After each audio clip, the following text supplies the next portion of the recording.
Oh my god. Hello. Marcus. No. Hello. I've got the joke already. Hello, guys. And I'm Connor Coggins. And I'm... What's his name again? Captain Foley. I'm Captain Foley. I'm not Captain Foley. Wait, you lied to me. The master of disguise. I thought I was filming with Captain Foley all day. Am I going to rewrite the entire fan film? Did you just want to be captain? Is that what you're telling me? Possibly. It's going to happen, folks. Ooh. Now, do you know that for a fact, or it's all conjecture. Or have you seen sneaky scripts? I don't see scripts until the day before we shoot. That's not true. It's not even a lie. It's not true. Not even a lie. And that was a pen. Yes, welcome. Very special guest. I would consider a very special guest. You can see his face on the screen in many places, of varying ages and apparent ages, because we do play with the concept of age a little bit in our fan film work together. I mean, you're 20 still, right? Because we're. Oh, on the inside, definitely. On the outside, not so much. I think I would agree. Feeling very tired on the outside. Doing well though, after a long day. When was your wake up this morning? Oh God, when did I wake up this morning? Oh, 6:45, I think. We woke up with the alarm. Woke up in my daughter's room, who's 4.5, and she won't spend the night by herself. I got called in at about 2 a.m, I think. Spent the rest of the night in a single bed with her, sleeping in the middle, which is always fun. So, but yes, been a long old day, very long day. And now I'm doing this. And it's not even like it's necessarily the hardest work. It's lots of little sub things that just mount up in your brain. Yeah. Like I think with Nick, it was a lot focused, staying still, but a lot of dialogue, and that almost feels easier than having to keep cutting between concepts and movements. I don't know if you agree with that. And now I'm doing this. Cool. Yeah. And yes, we are in the same room.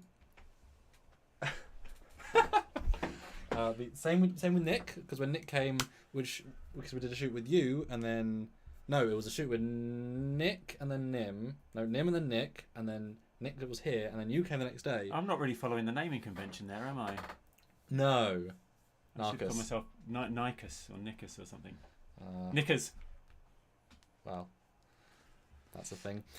So now, here you are live. It's currently 9 p.m. in England. We're both tired, but not too tired. We had a long day, and I mean, you are the original lead of my original Star Trek film. It's obviously a Star Trek audience. True. Yeah. And so it's really nice to have you here after not having worked with you for most of a decade.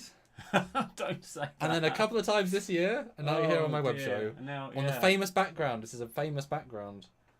Only a few people have been on this background, just so you know. This is a prestigious to some. It is. I mean, I haven't got a clue what any of them are, actually. But no, that's not Star Trek.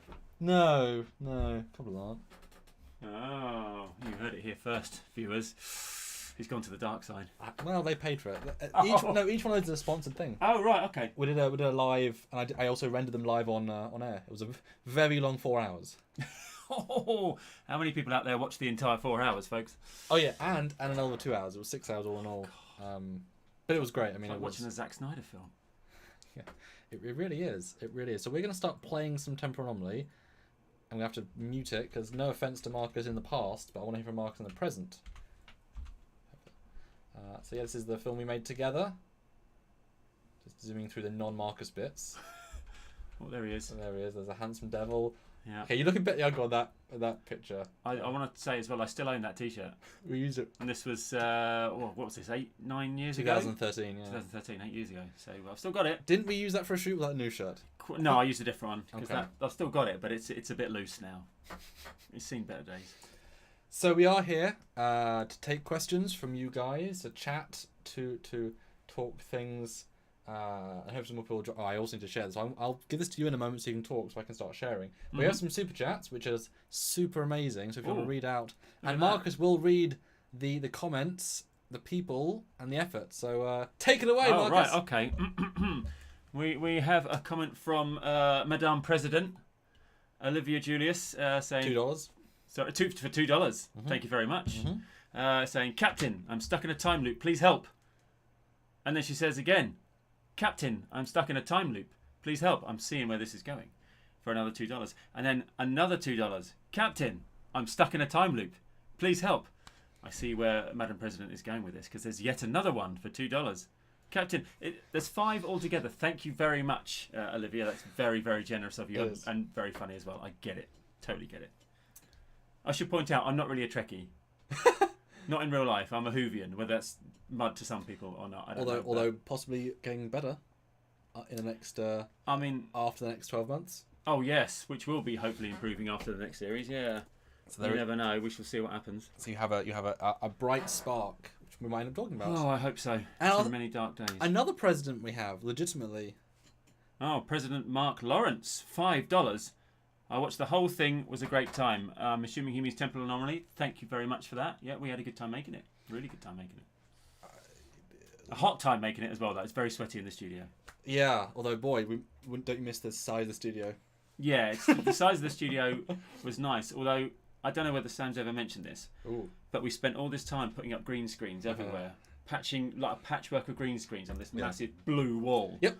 And all over the floor as well, so we could get long shots and full body shots and things like that. And we finished what we could. The first 5 week. days. This was a university TV studio where we were both studying, and then we came back after the summer. I think the next year, so the next summer. the next term, the next semester for those of you. No, the next summer. So we filmed the first summer and the second summer. Was that a whole year apart? Yeah. Anyway, cut a long story short, they painted the entire studio green. And it was fantastic. And we didn't have to put any patchwork on the walls or anything. We could just roll around on the floor, and there you go. We're suddenly in a holodeck somewhere. And that would have made everything much easier. It would. And also they had better cameras, so that's why all of your reshoots are crisper, cleaner, like this. Better audio, because it's just everything was easier and better. And my hair's slightly different. Yeah, and I never even. I mean, your sideburns are really so anti-Starfleet. I mean, you know. Yes, I think there's been a few comments like that. And about my wonky teeth as well, which I've had fixed since then. Thank you very much. But I mean, people should realise that Scotty had worse teeth. And a worse accent. No, he didn't. Okay, be better Scottish then. Go on then. There's been comments on the YouTube posting as well about the fact that all these Starfleet officers are all English. Well, yeah. And I feel like it should be pointed out. I feel the need to point out that Starfleet is an organisation for the entire universe, galaxy. Yep, galaxy. They don't just solely employ American officers with one Scottish guy in engineering And one Russian, I should say, nuclear vessels and all that. So I think it's perfectly feasible for everyone to be English. I think it could just be a coincidence. There's one person from each ship. You know, if there's one English person on each ship. Coincidence, but those do happen. Plus, let's be honest. Let's remember, it's just a computer program. Yeah. No, that's very, very fair. No, exactly. I mean, it's Nick's at work. Nick from Scotland. That's just not good enough. Well, he's a nurse for the NHS. That's plenty good enough. You knew this. You hung out with him for a bit. Remember? Yeah. I did know that. You did know that. All right, so I'm gonna start. I bet he looks great in one of those little paper hats, though. I don't know what he does in the sub thing. Okay. Don't you miss working with Killian, who's in this sequence? But I cut away when he didn't talk to him. Killian McIntosh, the Mac Attack himself. 2 Essex boys saving the world, saving the universe, even. Yeah, that was quite a thing. Trying to heavily disguise my accent. So I'm going to give you that. Oh, I've got a microphone. Okay. So I'm just going to start showing that it makes noise. So I will give you this, because I love the fact that I've got 2 monitors, so I can just go bloop. Yes, I've got a thing. And you got another super chat there. Ah, yes, we've got another comment from General Grievous to $2, hoping the lungs have improved since. Yeah, that's the one. I can't remember which film it is. Revenge of the Sith. Yeah. How to act, be the best general, rinse and repeat. I don't understand that, but he's laughing. General. So, be the best general. Rinse and repeat. How to act, be the best Grievous. general. Right, rinse and repeat. I'm with you now. He's a general. Thank you very much, General Grievous. $2. You're very, very generous. Thank you for being with us. And he's a serial sniper. Now what we mean by that is we have this thing sometimes where super chats literally fund the channel, right? Right. Super chats literally fund the channel. About 80% of our income from super chat. So it's very direct and it's very amazing. Each one of these is the lifeblood of the channel. Yes. And occasionally, if the live's gone really well, people understand that they can put in $1 to kind of extend the live because we can't go until we've read them all. Okay. And so they say last super chat award, but then if 10 people give $1, it becomes a war of, well, who gives the last dollar? Now, it's not that much money in the grand scheme, but it becomes a, oh my god, the joke. And we literally once had one for 30 minutes, people giving 1 to 2, and it was insanity. We were giving up. Personally, it was like, you keep doing it. We're just gonna keep them coming. But at some point, I am going home and I'm leaving here to carry the rest of the broadcast. Yeah, it was really amazing. So I'm just gonna start showing and just read the chat, say hi, and questions, guys. I'd love to have some questions. Prime Guy 98. Any idea how to rotoscope videos on mobile? That sounds like a big ask on a mobile. It does. Well, you can use a website on a mobile and then plug it into that, but it's not on the mobile then. So okay. No. Yes. What we got? Oh. Robin Hyatt, am I saying that right? Yeah, hit. Robin! Never watched it. What it's about? I know. I mean, I don't think we've ever met, but I know you've watched it. Robin. Don't give us that. What else have we got? Sulu was born in San Francisco. Mm-hmm. Yes, he was. So technically Asian heritage, but American by birth. What else have we got? Any polls tonight? Have we got any polls tonight? Yes. I see one that says yes. Oh, have you seen our film Temporal Anomaly? Yes, 63%. Oh, 65% is going out. That's good. Thank you very much to that 65%. The 35%, those of you who said no, give it a watch. You never know. You might really, really like it. You might hate it, and that's okay. It's okay if you don't like it. I mean, if I hate watch his face, then watch a film. I mean, if you hate watching my face, you've probably switched off by now, so I'm already preaching to the choir. But yes, if you haven't seen it, give it a watch. It can't hurt. Even if you give it 10 minutes, see what happens. 67% have said they've seen it. Maybe people are watching it as we go. Look, there he is. There's that handsome chappie. And Marcus. And way. Matthew DeFreitas. Another regular. How did it... I apologise if I'm saying people's names wrong. I'm really rubbish at names. I teach in schools sometimes, and the register is like a minefield because little kids get really upset if you get their name wrong. Not that I'm saying any of you little kids. Matthew DeFreitas. How did it feel to walk on the TOS Connie? Wink, wink. I don't remember anyone in the original series called Connie. I did say I'm not a fan. What do we mean by Connie? Constitution class. The Constitution class. The actual spaceship that you're literally in right now. Oh, right. The classic. Yeah. It's I mean, I'm going to be honest. When I walked on it, it was just a green screen. But when you watch it back, I know. 15 million on those sets. I know. When you watch it back and you see us in like the bridge and stuff, it's very cool. It's very cool because I say I'm not a Trekkie, but you know I know the original series, and I'm well aware of what it looks like, and I'm well aware of the classic. You know, we've been hit. Run to the left. Run to the right. Or the classic. Yeah, all that sort of stuff. So yeah, when I watch it back, it looks very, very cool. It does look very, very cool. It's quite exciting.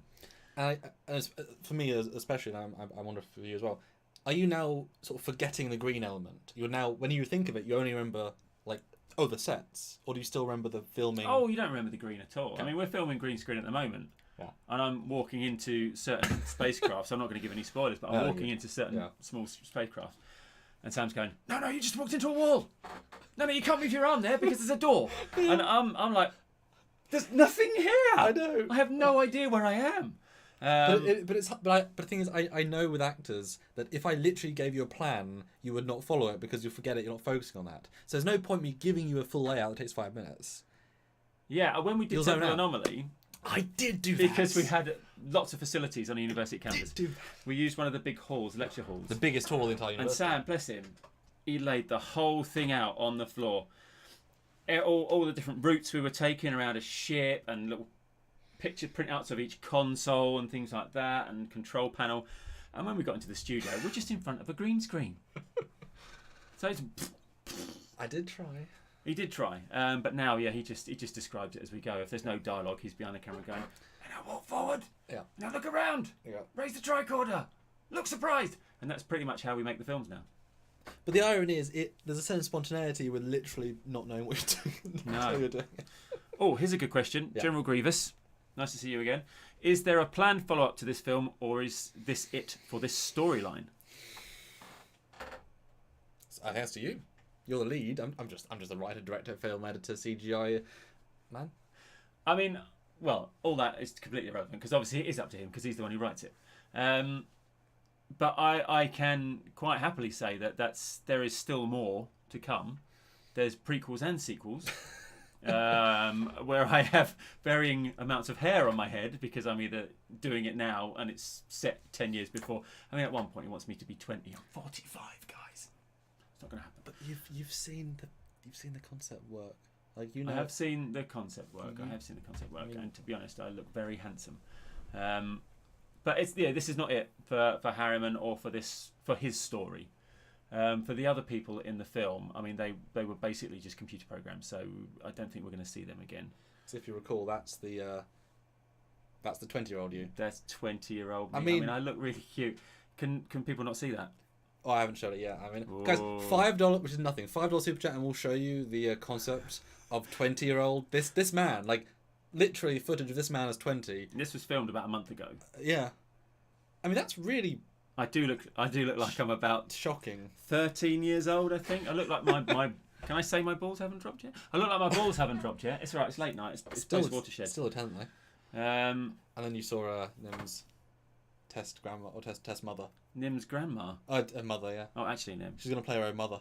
Oh, okay, fair enough. There we go. We're just going to chat amongst ourselves. Viewers, you carry on. So anyway, yes. It's $5. I really want to show you this. It's really, really cool. Come on. Yeah. Let's get Robin. Okay, Robin.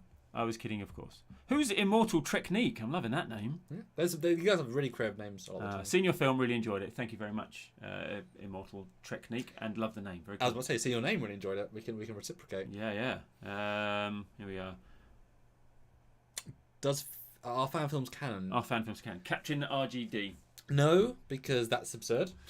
Yeah. They have to sit inside the same universe, but you can't. You're not allowed to have the same characters, really, are you? You can't change alter the story or the canon of the established characters. He means literally, as in, is it considered the reality of the? No, of course not. But we, as a fan film community, do respect each other a lot, and obviously I've now worked with a lot of people and bringing you into work with other people. And I'm not going to step on Nick's canon and do X, Y, and Z because we have our own mini thing, and they should all fit into the main Trek canon. But obviously, the Trek canon is two things. But we want to be consistent. You know, you've read out multiple star dates, and I've done research just to keep them consistent. God, yeah. Memorizing them alone is a trek in itself. And you get them right. You get them right. You know. Yeah. You're right there. No, it's an interesting. Yeah. Because I mean, that's the thing, though. As you've said to me many a time through this process, fans will notice. Oh, I wonder what you were going to say then. I was thinking you say, "Stop giving me such terrible lines to say." But that was. Is that what you were thinking? No, not at all. Not at all. Yeah, because they will notice, and you know, I think there's 2 mistakes in Temporal Anomaly that are actual mistakes. I was very careful, but two got through. I've been called out by a few people, but it's like if you're not bothering to do the research to not make those mistakes, like. It is just a Google and a check. And that's the thing. If you something is even slightly inaccurate, someone is going to go, do you know what? That didn't happen, or that shouldn't have happened then. This happened 5 years before that. And people know because people are that big a fan. If you are that passionate about something, you want it to be right. And I think you're well within your rights to say, excuse me, you have not done your job. And, bang to rights if it happens. You just have to accept you've not quite hit the mark. And make sure you don't make the same mistake again. I've just seen another message. Matt Boardman, again, I think we've seen Matt Boardman. The beard definitely changes Marcus's look. I think that's a really polite way of saying, wow, he looks really fucking old now. But thanks anyway. Well, we have, I mean, and I'll be honest, your beard has got grayer this year. It was not this grey the first time we refilmed. Do you not think so? No. I don't know if you put stuff in it, because one of the times you did put stuff in it. Yeah, one time when we were filming with Nick, yeah. With Nick, I put some in it, some like eyeshadowy stuff and some eyeliner pencil, just to darken it off a bit to make me look a bit young, because it was set before Temporal Anomaly. Oh no, hold on, no, they can't have been, because no beard. Yeah, who knows? Who knows? Oh no, that was Hours at Warp. That was the yeah. That was. Probably. But yeah, I gave it a try, and it did make a difference. It's just who I am now. We did Temporal Anomaly 9 years ago, and I didn't have a beard then, and now I've got a bit older. Could you grow a beard then? I think you. Oh yeah, I've been able to grow a beard since I was like 15. But in fact, I had one of those silly wispy goatee beards when I was 15. So what are you gonna do? But it's just time moves on. Me as a person has grown up a bit and Tough, decided B20. that, yeah, I just don't like me without a beard. I was clean shaven for a shoot we did a while ago. As in my shoot, or you mean? Yeah, for one of yours. Yeah, I was clean shaven. And yeah, I don't really like it anymore. I like me with a beard, thanks. But obviously, if the part demands it, you have to do it. Simple as that. And the lovely advantage, it does just grow back. Yeah. I mean, sure, what, a couple of weeks max? 2 weeks? Oh God, this is longer than that, but I can get a full beard back in about 3 weeks. Yeah, It's all going. I'm doing a show. I'll start rehearsing a show next week, set in the 70s. So I'm going to have big old mutton chops and a big porn tash until Christmas, which my wife is very, very pleased about. And it's nice because over here in England, it's not the law to wear face masks, but no one looks at you silly if you do. So literally every time I go out of the house, I'm going to wear a face mask just to cover up the 70s porn tash. Yeah. It is a statement, but you need a little badge saying, I'm an actor. But with a double O. Everybody says it, an actor. No one says, oh, so you're an actor. No, it's the actor. But how do you say I'm a Star Trek actor? I'm a Star Trek actor. Star Trek actor? No, I'm a Star Trek actor. I've never said it before, so yeah, I'll say it. I mean, would you consider yourself a Star Trek actor? Oh God, I don't know. It's hard to say because I've done lots of films with you now, but none of them are. Just stopping for a quick selfie. None of them are official. It'd be nice. Be nice to get on an official set, which is nothing against Sam, obviously. No, of course not. But it'd be nice to get on that official set, I think, and work with some of the established actors. Most definitely. That would be nice. Because I'm not particularly a Trekkie, but I am a sci-fi fan. I like sci-fi stuff. So anything where you get to stand on a spaceship, bring it on. Quite frankly, that's brilliant. It's the ultimate escapism. Briefly though, brief question: would you say you have learned a lot more about Trek and are more a Trek fan since doing these subsequent films? Because you've been in the universe. Now, honest answer, absolutely fine. Like, more just. Well, I watched the first series of Picard, if that counts. But I would have always watched that anyway.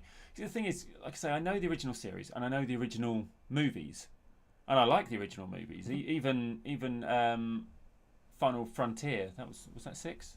5. Yeah, 5. What was 6? Undiscovered Country. Yes. Which as they went on and the crew got a bit older and a bit more fuddy-duddy and they started doing a bit more comedy stuff. I mean, Voyage Home I think is actually a brilliant film because it's funny and it's dramatic and you've got all the Earth stuff and I think it's a really good film. Next Generation I've watched a few series of as well, which again you look at that now and even that's dated now. When you look at it, because that was what, early 90s, late 80s. I think it started 89, was it something like that? 87, I think. Was it? Blimey. I think it was 87 to 94. Yeah. So, and again, I've watched all the Next Generation films. I've watched, First Contact and Insurrection, and stuff like that. But that's kind of where I just kind of stopped. Yeah. There. So I've never seen Voyager. I've never seen DS9. I haven't seen Enterprise, which by all accounts is not a bad thing. It doesn't seem to be that popular from what I can tell. What's the one that's on Netflix recently? Discovery, yeah. And again, I've heard mixed reviews about that. Depends who you are, honestly. But Nim is currently chatting to us, so let's send her a nice little video message, I feel like. So this is you're going to watch a live video hello to the other actors. It's coming tomorrow. Now, do I have to press it down or do I have to tap it? Who knows? Remind me. Do I have to tap that? Okay. There we go. Hi. We're currently live on YouTube, talking about you. Don't swear. Well, no, this is a video message to Nim. Oh, well, we're live on a separate thing. You see, we're currently live on the internet. See you tomorrow, Nim. Nowhere near the camera, but never mind. Yeah. I've got to read this one out. You do. Look at this. Okay. Yes. From Wouter. Wouter215. $9.99. Amazeballs. €9. I'm sorry, €9.99. Amazeballs. Thank you very much. The sets, acting, casting, special effects, ships, and production of this fan film look better than Discovery to me. We're just talking about Discovery. Amazing what you can achieve with minimal budget, no budget, I should add, no budget, dedication, and a total lack of Alex Kurtzman. Now, big heart and a little video camera. So thank you very much. Wow to 215. That's very, very generous of you. It is. Yeah. Every 10 does raise up a lot. Okay, I'm just going to read some more. Matthew DeFreitas again. Does Sam let you keep the uniforms or do you throw down the money for your own? I put no money into this. Nothing. But I do not get to keep the uniforms. They are all in a rack downstairs. Not in a rack. We've had this conversation already today. They are hanging on a rack downstairs in Sam's dining room, all ready for shooting. And then I literally just come in. He says, "You're wearing that one today." And if it's the jumpsuit, I say goodbye to my testicles. If it's the Temporal Anomaly top that I'm wearing, as you can see at the moment, just from tucking, then literally it's breathe in because I've put on a bit of timber. You can't tell. Since 2013. And there may be more now. And there may be more now. There may be more coming in the future. Which in January I'm really intrigued to what people think. Yeah, watch this space for further fundraising opportunities. And also Matt Boardman, yes. I was going for more... Oh, this is throwing back to my... beard. Changing my look with my beard. Yes. I was going for distinguished rather than old. Thank you very much, Matt. You're a charmer. An absolute charmer. Marcus, how would you describe a typical shooting day with Sam? Well, it's actually pretty chilled. I get here and we have a cup of tea, just settle down, have a chat about what we're going to do. It's never really a huge rush into it, is it? We sort of get things set up, go through some lines. Gives me a bit of time just to refresh myself with the script, and then we kind of just go for it, just scene by scene. Yeah, and I think we're almost always on the same page, which is nice. I think we both kind of get tired at roughly the same time, and I think this particular day shoot was good and bad in that we took our time in the morning and then paid for it in the evening. Yes. But it was lovely in the morning. Yeah, I mean that's because I didn't have to go because I'm staying in a hotel tonight because I'm shooting again tomorrow.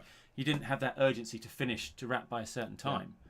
So I think maybe we were a little bit complacent. Like I got stuck in traffic this morning on the way here, and then it's just little things. By the time I got here it was 11 o'clock, and by the time we sort of settled in, it was lunchtime, and then we had some lunch, and then So, but I think considering the amount of time we had today, we've got loads done. Yeah, I had to take a 2-hour break because I had to do day job stuff, and you got to. Well, I'm glad you got to take a break as well because it was a long. Yeah, I went back to my hotel, watched Carry On Constable on Film 4, had a bit of dinner, very nice. Loved me a black and white comedy. I do have to say, Donnie Pearson, hello. Big regular Donnie. Hello, Donnie. Hope everyone was well this evening. Very nice of you to say so. Or this afternoon in my case. Hello, Marcus. Hello, Donnie. Very nice to hear from you and very nice to see you. And we have 34 people watching. We love our like goal, so you can set the like target. Whatever you want. Choose to be funny or real. It's totally up to you. Out of 100? No, so there's 33 likes, 34 people. You can set whatever number you want for like goal. What's the most you've ever had? Oh, that's not fair. We've had 850 before. It's not going to happen tonight, guys. No, that was a really, really good day. Yeah. The average is between 150 and 300, very dependent on the topic. So. Oh God, I don't want to set a total and then I don't get any likes because be conservative. There's another like. There we go. See, if you keep talking about likes, you get likes. Don't forget to like, guys. Don't forget to like. Let's go for. Ooh, I'm not going to go higher. That's fine. Let's go 137. Get liking. That's a goal. I am trying desperately to be as entertaining as possible, but I understand I can be a bit of a gobshite and I can come across as a bit at times. I'm actually a really nice guy. What a wonderful English word. And Furious, yes, please do email trekyards@hotmail.com. You should have had it already, so email, please do.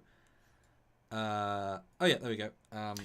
General Grievous, hello question. Once again, General. You said, it's gone. There we go. You said the film is 9 years old. It is 9 years old. Knowing what you do now, is there any change you would like to make to either the script or the visual effects? I think that's for you. Oh, you answer first, honestly. I mean, what changes would I make to the script? I mean, that's actually a good question because now we've developed the character. I'm not sure I would actually change much about Harriman because this is the foundation of the entire character. So to change it would be to change every subsequent performance. My only real change wouldn't be script or visual effects. It would be my actual performance because this is the first screen acting I'd ever done, like ever. Even I was like 35 or 36 because I was still actor training at the time. I trained to be an actor when I was 35, so I came to it quite late. And it's the first screen stuff I'd ever done. And it was in front of a green screen as well, so I didn't even have a set to feel comfortable in. And when I watch it now, I can see my unease and my inexperience while I watch it, which is just me, which is just for me. So I think the stuff I'm doing with Sam now is performance-wise is a lot better quality, a lot more assured and a lot more comfortable and calm. What would you change? I like where we were with visual effects. I think it was a good place because obviously it improved so drastically. It looked nothing like it was supposed to. It looked 100 times better than the video game screen captures that he'd showed us originally, which were cool which at was the the time. plan. They were which was the fun. plan. It was nice to Yeah, see. but we're talking like 16-bit graphics. You know, which was what you had 9 years ago. And Things have moved an achievement by itself. Yeah, things have moved along so much, and you've now almost got photoreal sets. It's very hard to disguise the sort of the green screen because you have that sort of aura about people. Yeah, it varies so drastically between shots and things. Yeah, but I mean the fact that this is a fan-made film by someone with no funding whatsoever and very little experience at the time. On this stuff, yeah, yes. yeah. Oh, not film the experience, stuff. quite a lot. But yeah, which is what I like about it, because the camera work and the shots, they're what holds up, because they are the same from 2013 and 14. But the green screen knowledge improved, so that the core was there. And in fact, I'll tell you a funny thing. About a month before release, I found a folder of audio recordings that I'd never heard that someone had recorded on the day that I was told to. And so, like, 5 of the scenes that were the worst audio, I actually had better audio for. So literally, last minute, Ashley's dialogue for one scene went from garbage to really good. Like the best in the scene. I remember somebody had a boom mic for some of the scenes, and then it just got abandoned for some reason. Yeah, no, well, yeah, absolutely. Because it was a very empty studio, so it's quite a tinny, natural sort of ambient sound, which is not what you'd want. It wasn't perfect, but again, you work with what you've got. You know, we had a lot, as in a university level TV studio, which is, you know. Well, and the second time we filmed the reshoots, we had better camera, better audio.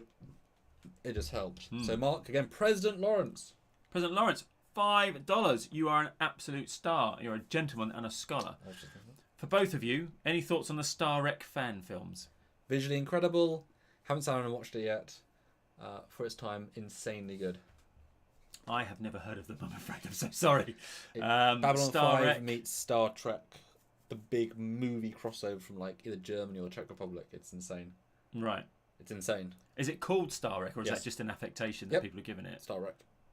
Why is it called Star Trek though? Is it because the whole thing is supposed to be terrible, or because they're wrecking Star Trek? Babylon 5, I think wins. Oh, that's rude then. It's isn't it? Well, let's be honest, that's rude. It's a massive space battle. It's really amazing. It sounds provocative, and it sounds like they've sort of made it to really piss some people off. I don't know whether in a fun way. In a fun way, okay. Well, it's a crossover. It's, you know, I mean. Yeah, but Mark Lawrence, thank you so much for your $5. It's very, very generous of you. We're at 42 likes. Let's see if we can get 50 at least. Oh, 137 guys. Come on. That is the main goal. Yeah, Matt Boardman. Hello again, Marcus. Do you find acting on a green screen more difficult than if you were on a set? Absolutely. I think I've mentioned this before, because when you're on a green screen, you're literally just in a room with nothing in it other than a weird coloured backdrop.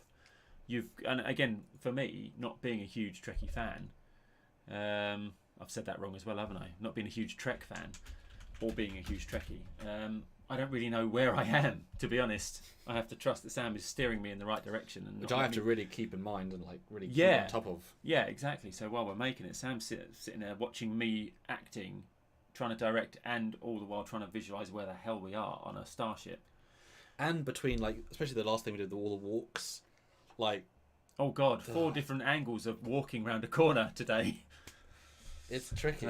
This guy, there he is. But it's much more different, because you're trying, when you've got a set, you know where you are and you feel a little more settled, because naturally we have stuff around us. We don't live our lives surrounded by a green bit of cloth. Or do we? Or do we? The Matrix. No. So you naturally feel more at ease when you're on a set. Yeah. Whether it's on a stage set or a film set or anything like that, you just feel more at ease when you're not in front of a green screen. And one thing I quite... Because we have very, very different perspectives of this film process, obviously from the directorial and actor point of view. I'm staring at you on the green. Mm-hmm. Very neat, very clean. You're staring at everything that isn't green. Because if you're looking at green, it's almost not what you should be doing. Yeah, what I can see is like 2 cameras, a couple of booms, loads of lights. That's all I can actually see. Yeah, it's such a different... Yeah, that's a good point. Really good point. Same with Temporal Anomaly. It's like you guys were being pelted with lights. I always... It was the height of summer as well, and it's only for a little bit of it. We were lucky for most of it. Really hot, really hot. I just love, because it was a really big week. I mean, it was kind of insane when you think about how much we aimed for and did. It was really more ambitious than it really should have been. But I mean, it comes out great, so it's fine. Yeah. And I remember, because there were full days, long days, day after day, and by the end of the 4th or 5th day, because you and Killian were there every day, Killen had a tan. Literally tanned, because it was that much time from very bright lights, and it was so bizarre to see walk out with orange. Me as well. Like, it was really. Those lights really shouldn't have been there. They were dangerous. I'm not sure they would have a. They wouldn't pass a PAT test. And if Robin's still here, he knows that we actually broke one of the lights in the last shoot we ever did there. But as the normal people, I told them straight away. And because it was expensive light, but I'm not gonna, I'm a calmer sort of guy, so I said, and then they were very kind, because it was literally the last 20 minutes of the shoot, the last shot, I just hit a cable, kaput, and it was literally the last thing. It was, but I was like moving on because we had to keep going, keep going, and we got the last thing, and Nim and Robin and his lady were there, and it was like, okay, and I'll email them tonight apologising. Shit. Anyway, so we've got Robin, and Robin. Yes. How do you prepare? I learned to talk. How do you prepare for your role seen in a Star Trek fan film? Do you watch Star Trek for inspiration, or get your inspiration from something else? Good question. It is. Because sci-fi is very different to your average stuff. It is, yeah. As I say, I'm not someone who watches Star Trek religiously. I'm well aware of the original series and Next Generation and all their subsequent movies from there. How do you prepare? That's a good question. It's a really good question. It's kind of hard to say. Reading the script would help. Reading the script, learning the lines. Yeah, but don't bump into the only. furniture. It sounds really unprofessional, but there's not much sort of preparation for these sort of roles. Because I've played him before, you kind of just settle into it. You know how he'd say, you know how he'd react. Certain very dramatic situations, I think he defends himself with humour. So you kind of know the character. So preparation is for this. Is not. I kind of sort of do it when I get there and when I talk things through. I mean, we chat a lot in the lead up, talking about things. And if I've got any queries about dialogue, I will turn up and say, I don't think he'd say that. And Sam will say, yes, he would. And we do it anyway. So and that's only happened twice. No, I'm joking. Often I let you win, actually. Cause I do. If I think tweaks. Harriman would say something in a certain way, then I'll just do it anyway. And if he notices, then we'll have a chat. There was one convergence line that I refused to accept because I just hated the idea of it, and one Temporal Anomaly I was like, no. But I mean, I think I'm pretty malleable. But that tells you if I'm like, no, there's a reason for it. Of course. And sometimes when I read it, I think, oh God, would he say that? Would he say that? And then you come to perform it and you think, oh, all right, yeah, he'd say that. It really is different, especially since you haven't got the technical context. Like today, phaser, tricorder, hopefully you're picturing a console. It's very different to just in your house saying to your wife, so the tachyon grid is doing this, and she's like, oh love, you're crazy. At one point today, I'm carrying a phaser rifle. Yes, you are. And a tricorder. Yes, you are. And I'm walking through a door. Yes, you are. And I'm pressing a button down there to close the door. And I'm looking worried. And I'm thinking, I can't prepare for that. There's no preparation I can do for that. And being chased by a spoiler. A big spoiler. Being chased by a big spoiler. So you can't really prepare for that. But I think once you get in costume, I think we do really zone in. Like, we're in that space. Yeah, once you get the costume on, it's probably going to sound really stereotypical. Once you get the costume on, you change your physicality. Well, that new one changes. today, you said that was a whole different physicality. That new one. Yeah, I tried a new costume on today, and I literally just chest is out, shoulders are back, head, chins up, and it just changes your demeanour. And it's the same with this. And I say you get in front of the camera, and you just you just switch your Harriman on. Yeah. And go from there. There must be some sort of comfortability of you've got the lines, so you're not really being yourself. You've got pre-written feelings, emotions. You then re-add yourself into it, but you kind of have a Harriman to inhabit on set. Yeah. Yeah, absolutely. Yeah. I'm just reading all these comments. I'm going to go through some of these comments really quickly. Yeah. Squadracore says, hi all, stuck at work. Really supportive. Stuck at work again. How is everyone? And thank you very much for your message. I'm sure everyone hopefully is doing well out there. We're good. We're all good. And you also say, beard looks good. Will you have it in the next films? If I get my way. I'll definitely have it for the next... I'll have it tomorrow, because obviously... and when we film the rest of what we've been filming today in the new year... But a different sort of beard. But possibly a different sort of beard. We'll see what I turn up with on the day. But it's going to be there for now, yeah. The beardless ones are generally for the ones that are set further in the past, just to try desperately to make this old fart look a bit. And it younger. works. And I think I want to do one more of those. I think it's worth doing. Yeah. Don't want to push out too much, but I think one more will be nice. What have we got? Nick Cook. Never heard of him. Hey Marcus, just passing through quickly. Just wanted to say it's a pleasure working with you. Oh, it was a pleasure working with you, Nick, as well. That was a really fun day. Walking around Bedford City Centre to begin with a tricorder by a giant statue with everyone who was shopping just going, what's he doing? There's a camera. What's that? He's taking a picture. But What's that thing in his hands? It's the flashing lights. It's a flashing light. It's got flashing lights. We got flashing lights. So that was a little bit conspicuous, not inconspicuous. And then we came back and did a scene with Nick, and it was really good fun. Really good fun. Sometimes when you work with people, whether they're an amateur actor or a professional actor, I'm not going to say whether Nick is either of those, but he was very, very, very good. Is he an actor? We don't even know. Well, who knows? We know he's a nurse. Sometimes you just really gel. You just really have chemistry with people, and you get on really well, and it's just a relaxed set. Sometimes it doesn't work. Sometimes you're on edge, and you're thinking, oh my god, can we just get the day over with? But working with Nick was really, really nice. Really nice day. Rewarding work as well, I think, because the short was pretty meaty. It was a pretty meaty short, considering it's just two people sitting in front of each other just talking. There was a lot in there, a very lot. Hopefully, I'm a decent scriptwriter. Yeah, possibly. Oh, he's also said, sorry I can't hang and chat at work and on a very brief break. Obviously, he hasn't heard any of that, in which case he's a wanker. Also, hi Sam, catch you later. Matt Boardman, of all the shorts you've done with Sam, do you have a favourite one?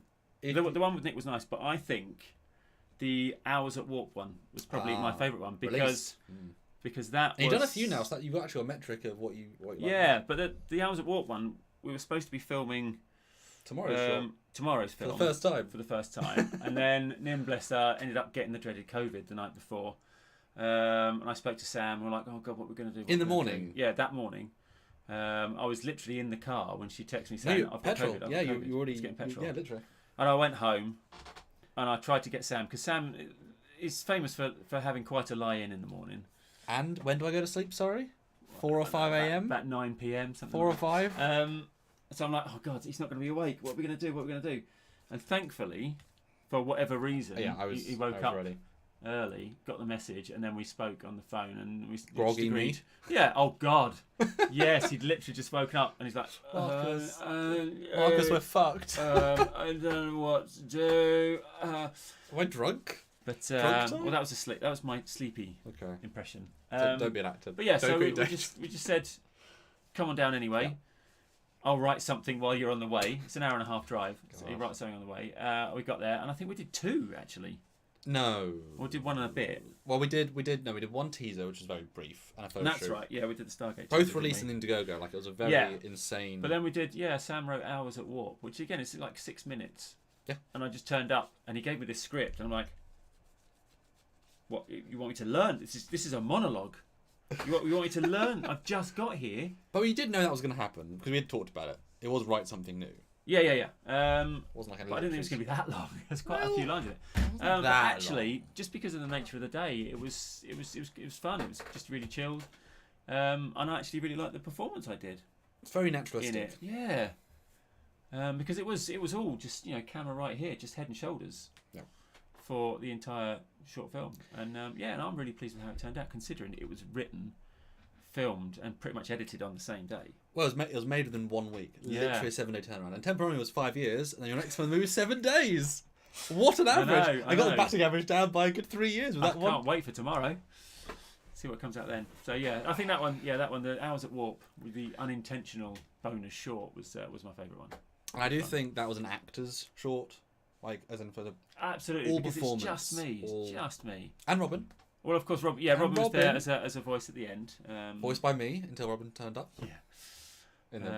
Okay, what's next? What we got? Now, this is another fan film producing network. Oh, No Budget Productions. Mm-hmm. Filk Ferret Productions. Mm-hmm. $1. Thank you very much, everyone at No Budget Productions, Filk Ferret Productions. Thank you very much. Very generous of you. Nice to see you popping up. And we have Fat Produce. Another regular. Or Fat Produce. I'm not quite sure how to pronounce it. I apologise if I got it wrong. $5. Wow, thank you very much. I watched Temporal Anomaly for Trekyards and very much enjoyed it. Oh, I love the twist in the last act. Yeah. I love the lighting on the actors as well. thank you. Yeah. He's pleased with that. Thank you very much, Fat Produce. Well, that's neat. Nice you got to watch it for that. It's yeah. What's Trekyards? It's the Fan Film Awards that have restarted now. Fan Film Award. and No one told me of this. Well, so okay. So there's been Fan Film Awards since about 2012. Yeah.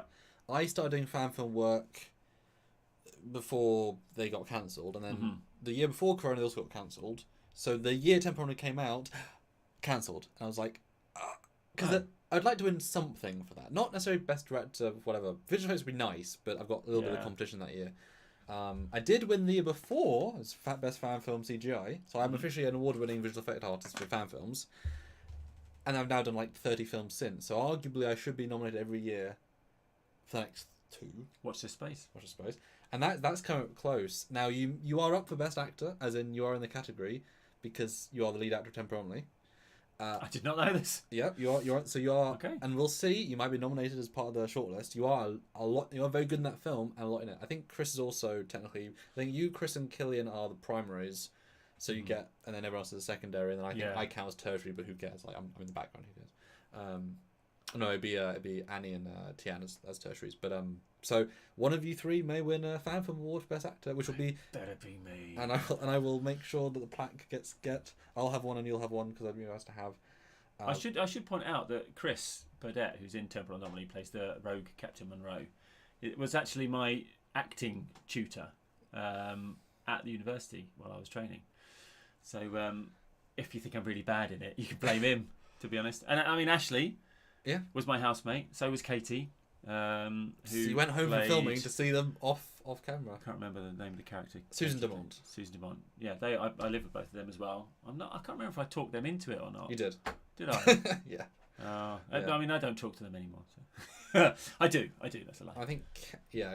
Anyway, Killian was on the drama. Killian was my. I kind of knew cast. him. Yeah.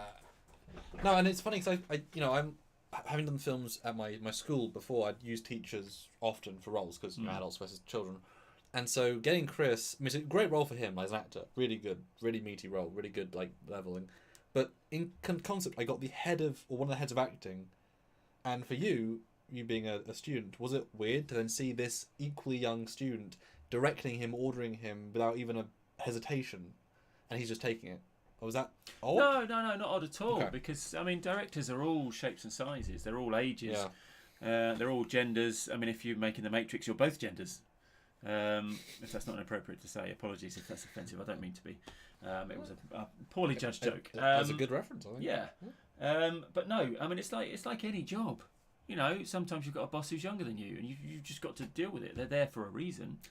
The director is the one who tells the actor what to do. Some directors kind of let actors get on with it. Some directors say, "No, I want that done this way." I'm in between. And every actor's different. Every director's different. So no, it's not weird. And Chris is a professional. Yeah, I'm a professional. It doesn't matter if the director is older, younger, male, female. Whatever nationality. It doesn't matter who they are. I mean, they are the director. And they don't even need to speak English sometimes to kind of get the point across, like for small things. No, not even that. But no, it's not weird. There's no sort of age. But politics. I more just meant like you were working with him one day, and then went to class with him, being taught by him another day. Oh right, okay. That context. No, the power dynamic was because it's university. It's you're all sort of on first name terms, and you're all on a friendly basis. Hey, Monroe. Yeah. And he was pretty down to earth. You'd see him in the Union Bar sometimes having a drink with the students. It was fine. And plus the fact I was, he was probably 5 years younger. Older, mean? Yeah, I mean he must have been in his early 40s at the time, and I was in my mid 30s, so the age gap wasn't that big from my point of view anyway. We got on really well because we remembered all the same TV shows and things that happened, in the 70s and the 80s. So, no, that was. In fact, it was fun. Yeah. You just sort of get to see the other side. Okay. General Griever says, "Hey, No Budget Productions." No Budget Productions says, "Hey, General." So that's a nice little intercourse to have in there. Squadra Course. Sam just needs to build an Unreal Light wall like they use for the Mandalorian. God, wouldn't that be nice? I mean, More if he than wants to that would be donate nice. 4 or 5 million, we can build a small. Yeah, that'd be nice. We were joking about it earlier, and I said if you just ask Jon Favreau, he might post one. That's a big shipping container. Yeah. God damn. That's funny. No Budget Productions, Filk Ferret Productions has just stopped by to show my support. Have to dip out, but you guys have fun. Keep on geeking on, and we will. And we are proud of it. Geek and proud. Do you know what really annoys me? You don't really see them at the moment, but about 10 years ago, there was this real fashion for like really attractive people to wear T-shirts with the word geek on it. And you just think, come on, I'm a geek, and I'm proud of it. I'd wear a T-shirt with geek on it, and it wouldn't even be ironic. I'm not. He's not a geek. He's too cool. But it really annoyed me a bit because they kind of take. Oh, you're annoyed in the film as well. Yeah, well there you go. That linked up. Even though there's a delay. I think if you're a bit of a geek, if you're a bit of a sci-fi fan, if you're a Trekkie, you should totally be proud of that. I think you should wear your geekness with pride, and it really used to annoy me when you'd see like hot girls wearing tiny T-shirts with geek on it, and then they'd maybe put on a pair of glasses, pair of glasses, and be like, oh, I'm such a geek. Oh, I played Mario Kart once. You know, I'm a gamer. I played on the Wii. I played on the Wii. Good Anyway, that's just my personal feelings. Right, Matt Boardman. Marcus, have you ever considered writing your own Star Trek short film? No, is the answer. I would like to write something at some point, but I don't think it'd be Star Trek because I just don't know enough about it.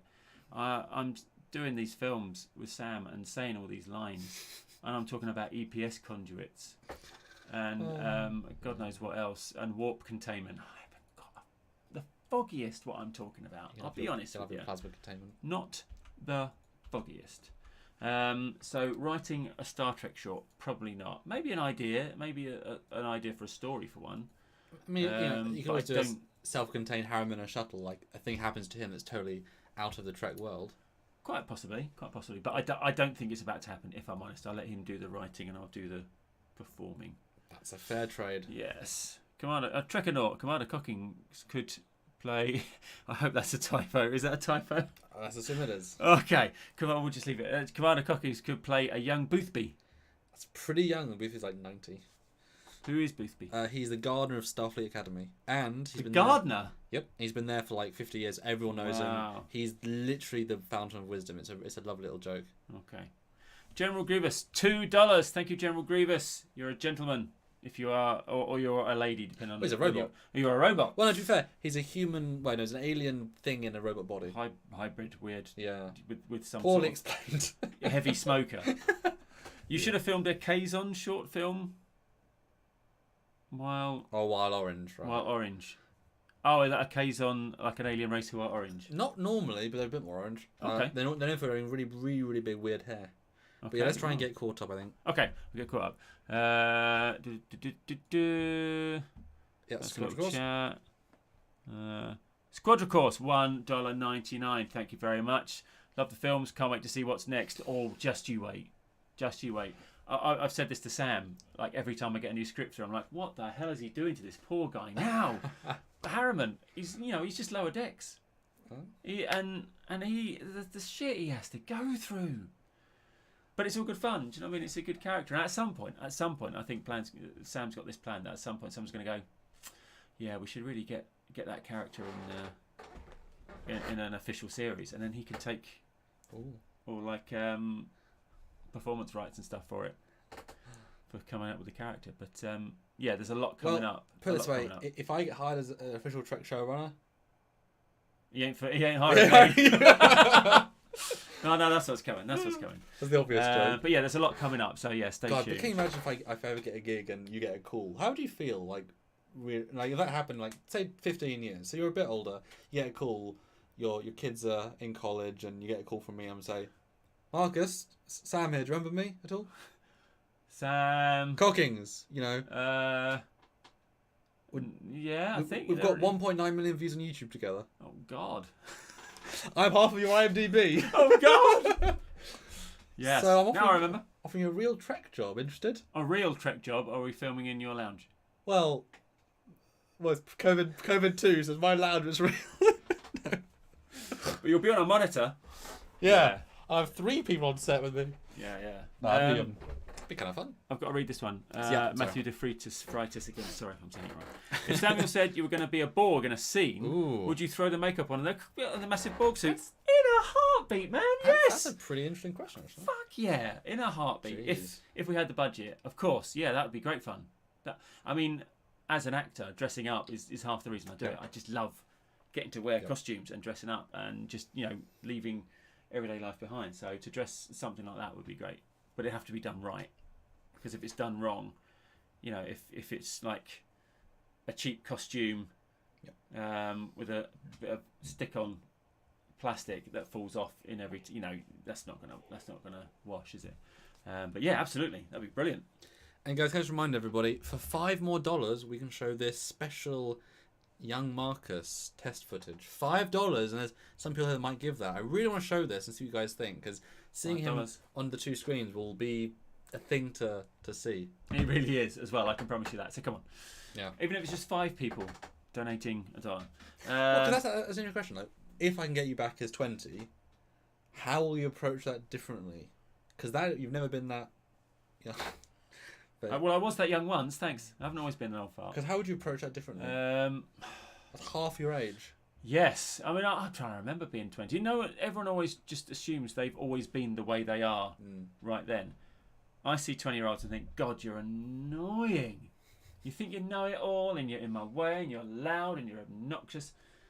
But I must have been like that when I was 20. I've seen some pictures of you in your 20s, and it was... wow. I mean, I had long hair when I was 19. You had a look. I had long hair. I'm going to find the picture and see if I can see it and show you on the screen.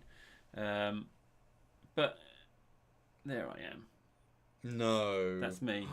Can you... yeah, up to the camera. Oh my God. That's me, playing in a band, long hair, the wispy goatee beard I was telling you... There it is. Are you bringing closer? The wispy goatee beard I was telling you all about. I'm not making it like that. No, and in many ways I look older there than I do now. You really? Wow. Yeah, that's what I used to look like. So how old was that? You said that I was 20, 1996. I was 19 or 20. But yeah, I mean, if you're playing younger, then everything is just a little bit more sort of exaggerated. Your body language is a little bit, I want to say tighter, but everything's a bit higher.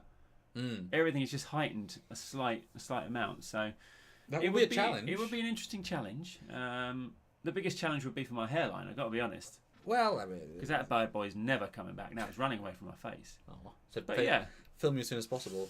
But I mean, as an actor though, I mean, I'd like to think a showreel piece potentially to like, this is me filmed in 2020. I was successfully able to perform as a yeah.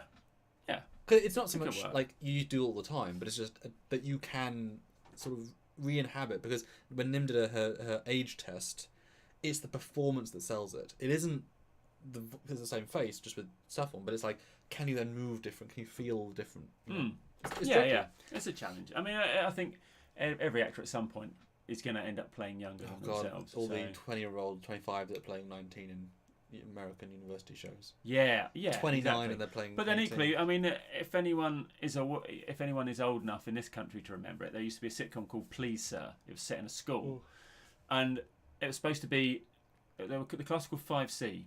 So they would have been in what was the 5th year then, and is now year 11 or the 9th grade, 11th grade in America.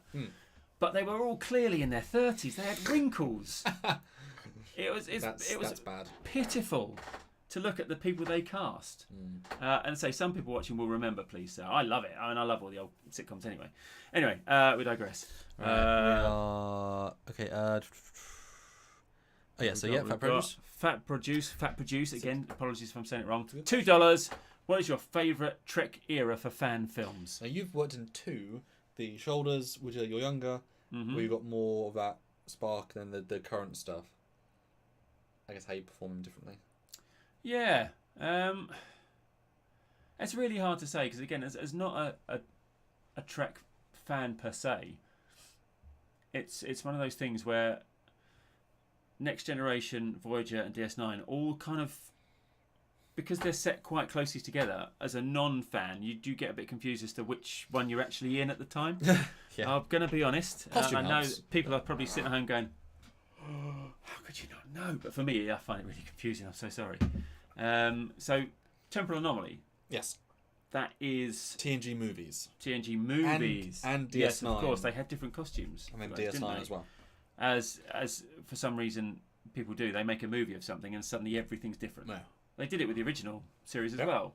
They brought out the movies and everything. I mean, especially the first Star Trek movie. Mm-hmm. My God, The grey. So much grey. it's just nothing like the series apart from the actors. And for me, I'm quite enjoying the Voyager, the colour on the top. I think you will look quite good on that. And it's kind of a very fun era. There's the Temporal Anomaly. It's somewhat more dour. It's subtle, but... Kind of, because you've got... Yeah, because the costume is basically grey. It's only the undershirt which gives it a flash of colour. Yeah. And a dangly zip. And also, there's Dominion War. There's always things you wouldn't mention earlier on. So I think there's the colour. The colour's nice. I like the colour. Yeah. It's with Next Generation, because of that sort of the time it came out, late 80s, early 90s, everything was really colourful then anyway. It's literally just a design of the age that it was made. Everything was loud colours. I'm sorry, am I keeping you up? So I think, yeah, probably that. I mean, even though the jumpsuit with the yellow flash across the top is horrifically uncomfortable to wear, mainly because I'm really tall and it's made for someone of normal height. Yeah.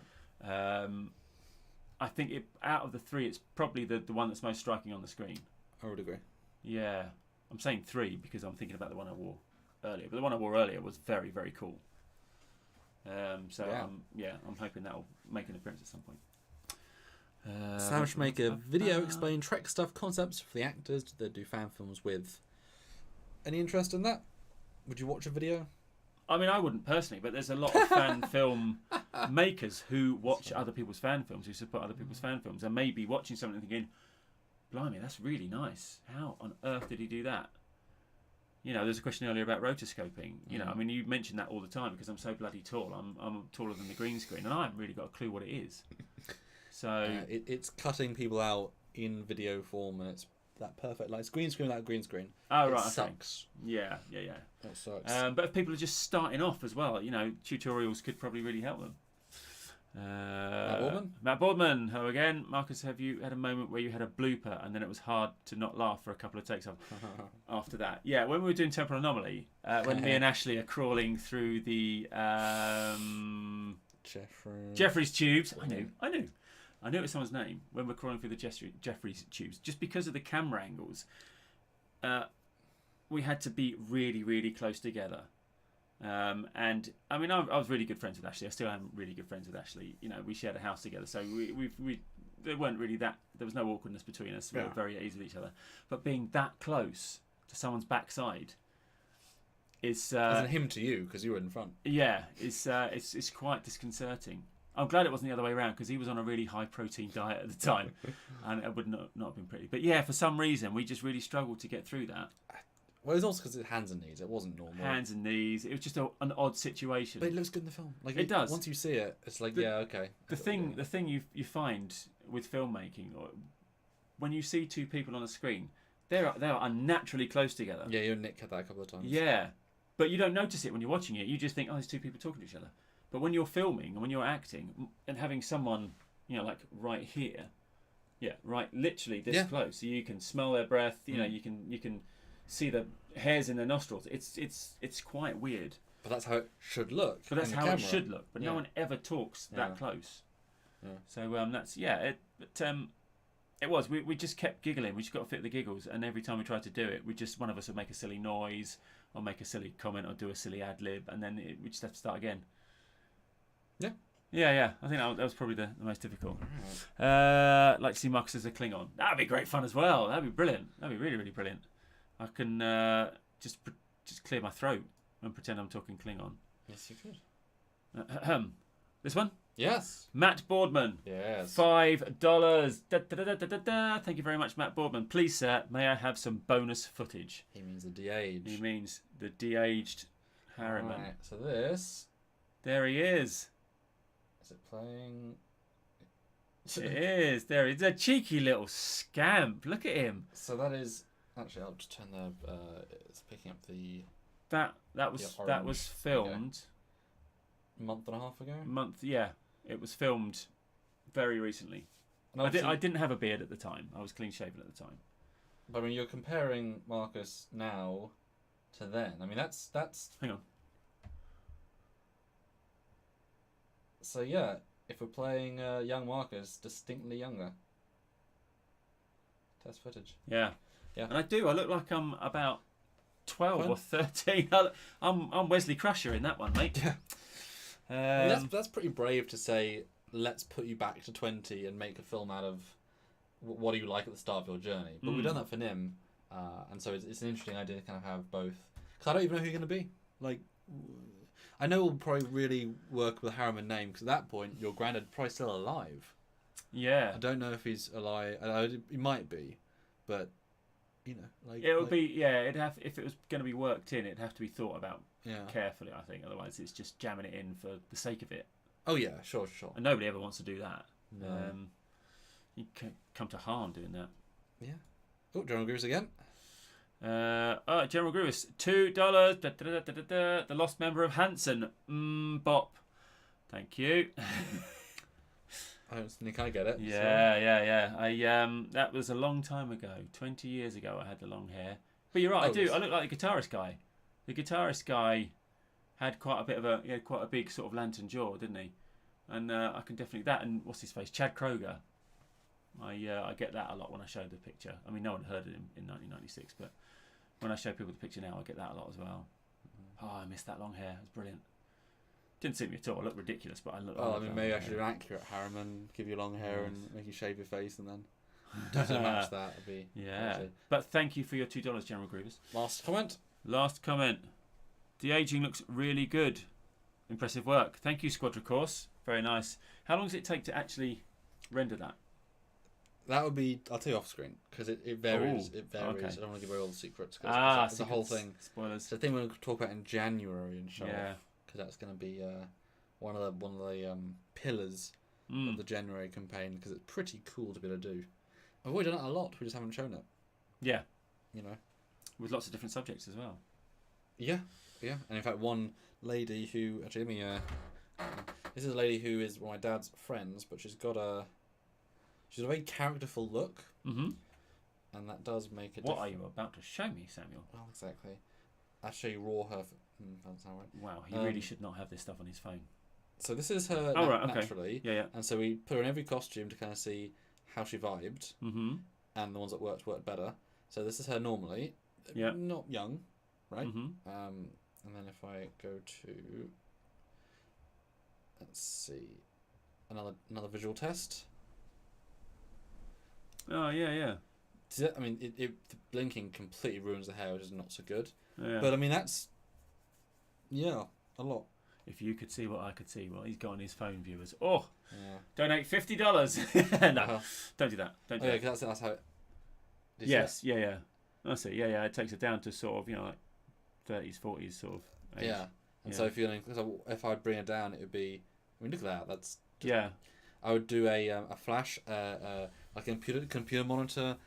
It's called to Nim, young, which makes it easier to do, and then be able to show a modern, and then the audience is like, whoa, but you filmed it 30 years ago? I don't know. But guys, I think we're in the closing. I just want to read out the Squadra Course. The TNG L cars colours are so 90s, lol. Just throwing back to what we said, they really are. They're such.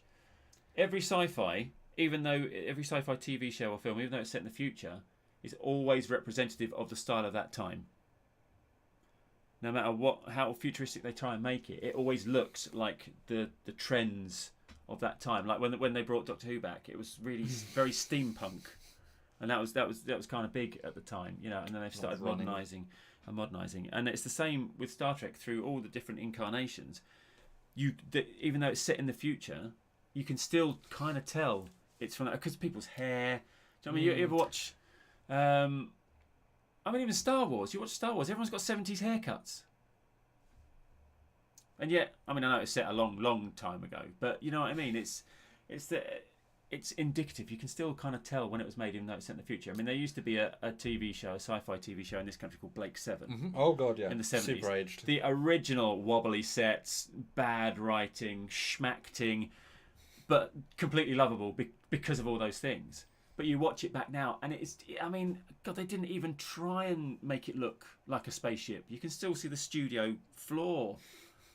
You know, at least Doctor Who had a little bit of heart, I guess, in the 80s, whereas that they just didn't seem to really bother about it. It was about the stories in front of camera, not the stories of the floor underneath camera. I mean, that's true. Why put the money if you're not going to... And especially remember, standard definition, TV screens this big. Yeah, of course. Yeah. I mean, you can't see it. You No. wouldn't be able to see it, and you're not That's even gonna, you know. It always makes me laugh if you're watching a DVD of an 80s show and it's been stretched to fill a wide screen, and whenever they walk off screen, their faces just go as they walk off the screen. That's fantastic. Brilliant. Well, there's a pan. Oh, God. Especially like the 80s Doctor Who, they'd always pan on the alien landscape, which Yeah. is actually just a quarry in Wales. And it would just be so wide at the edges because they've stretched it. Yeah. But guys, we're in the final round, so if we can get another $14 in super chats, which is not a high margin for us, guys. $14. We can do this because I should have gone home 15 minutes ago. See, I said you had fun. Yeah. So $14 and 7 more likes, and we can close it out. Wonderful to see Marcus, our special guest. Definitely a nice surprise. But yes, read out the chat, and it's $14 if you can make it. Yeah. Look, we've got Voice of Geekdom. This is nice. Hey, Marcus, I saw you in Mordecai's Girl recently.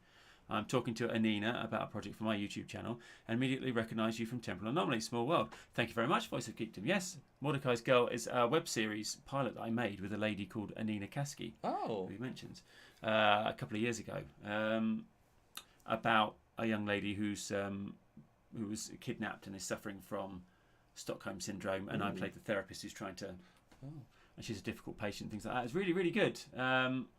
But we only got to make a pilot. We need to make the rest of the series. It's all written and it's all good to go. But we just need the funding. So if anybody out there is interested, search Mordecai's Girl on YouTube. Wow. But yes, thank you, Voice of Geekdom. Very nice for you to make the connection. Really, really nice, actually. It must be somewhat surreal. Just like, oh, that's the guy from Star Trek. Temporarily. Is this thing? Well, yeah. I mean, Kinda- I don't know. I mean, you watch TV shows and you see someone you've seen before. Yeah. That's Small World / It's been a few years. Oh, look. General Grievous. A fun fact for Rogue One. The director, Gareth Edwards, told the actors who are playing the X-Wing pilots to grow out their moustaches and have 70s haircuts to make it match A New Hope. Exactly. Rogue One looks like a sequel. It's what... George Lucas, how could I forget the name George Lucas? What he never quite got when he did the prequels is he made them look way more futuristic. To the point where I'm thinking, so is time moving backwards? Well, no, that's actually okay, because there was a lovely, peaceful time, and then Empire took over and crushed the spirit of the universe. Right. It became grungy because there was a dictator. Think about how Russia and the communist places became looking worse. Yeah, everything became sort of clapped out. Yeah, so But, it was that, and that's part of it. There was an era of overindulgence, of sleek, and it died because it was corrupt. I love that, just that little continuity thing of saying grow a moustache, because all the X-Wing pilots, poor old Porkins, who was clearly mocked for his weight, they all had their moustaches, didn't they? I think that's a really nice little detail. Thank you, General Grievous. Yeah, for really sure. nice. For sure. Fat Produce, $5. You are a star. I mean, only need $5 more than we're done. Just we're right there. Now I can go home. That's There's true. a chain around my ankle. He won't let me go until we get another $5. To be fair, he could have gone 15 minutes here. He's enjoying himself. Fat Produce, $5. When I was young, I noticed Babylon 5 had a lot of paintings on the station rooms. Then when I was older, I realised there were supposed to be windows. I fucking love that fact. Thank you very much. That's brilliant, because it's just so classic low-budget sci-fi that instead of actually putting a star curtain outside a bit of perspex, they just say, oh, we'll just print off a massive picture of something and we'll stick it on the wall. But no one will notice. But it worked better for SD because you've got the scale of seeing an actual landscape. If you're on a space station, seeing it, that's budget. These are big things. It's why people love classic sci-fi, because of those little corner cuts. I think it's what gives it charm. But what would you do instead, though? If you're on a station, you can't do miniature. The CG would be too expensive. Like, you would never have enough money. Or even Star Wars would do that. No. Like, so I wouldn't say it's corner cut. It's of an era of filmmaking. Yeah, no, exactly, and that's what I'm saying. That's why. It's quaint. Yeah, that's why people love the Star Trek original series. That's why they love 70s and 80s Doctor Who. It's why they love like original sort of Star Wars spin-offs, like the Star Wars Christmas special. Because everything is the best they could make it. And I think that's why people appreciate it. There was no budget. and some genius somewhere said, okay, this is what we're going to do.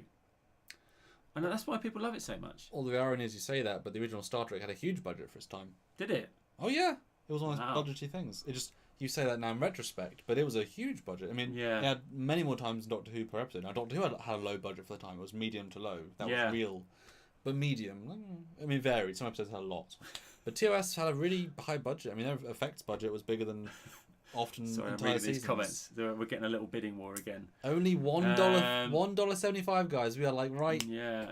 Just quickly, Brian Kesterson says, Yeah. just got here. Everyone, please be sure to give it a like and contribute to the project in any way that you can. Thank you, Brian. That's very sweet of you to say so. Very nice. And we did have a poll a while ago. Do you support the Trek Shorts Indiegogo?